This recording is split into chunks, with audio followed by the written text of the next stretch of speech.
సత్య సాక్షి అనుదిన మన్నా ద్వారా మీ అందరికీ శుభోదయం. నేటి యొక్క వాగ్దానము హోషా గ్రంథము 14వ అధ్యాయము 9వ వచనం.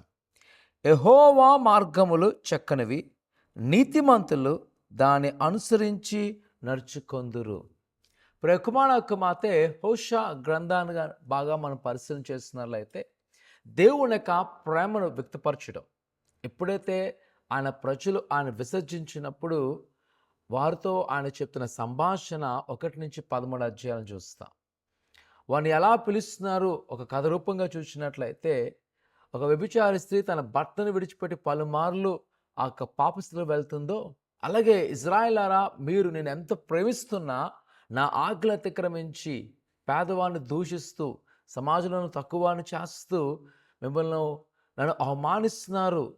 అయినప్పటికీ మరలా అని అంటున్నాడు, ఎవరైతే నన్ను తిరుగుతారో వారి మార్గాలను నేను చక్కపరుస్తాను, వారి జీవితాలను నేను ఆస్వాదిస్తాను. నిజమే, మన దేవుడు చాలా ప్రేమగల దేవుడు. నా ప్రసంగమా, మన సొంత స్వలాభం కొరకో మన పాపం కొరకో మనం దేవునికి వ్యతిరేకంగా వెళ్తున్నప్పటికీ ఆయన మన పట్ల సహాయం చేయవాడు.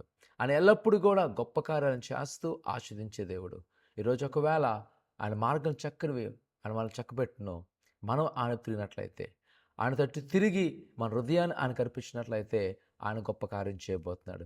గొప్ప మేలుతో నిన్ను బలపరచబోతున్నాడు. ప్రార్థన చేసుకుందాం.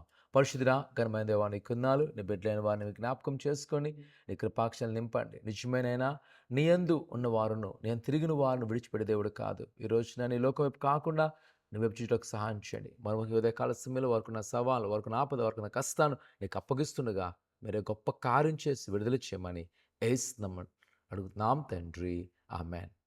మీ మార్గాలు ప్రభువుకు అప్పగించండి. ఆయన పట్ల గొప్ప కార్యం చేయను గాక. ఆమెన్.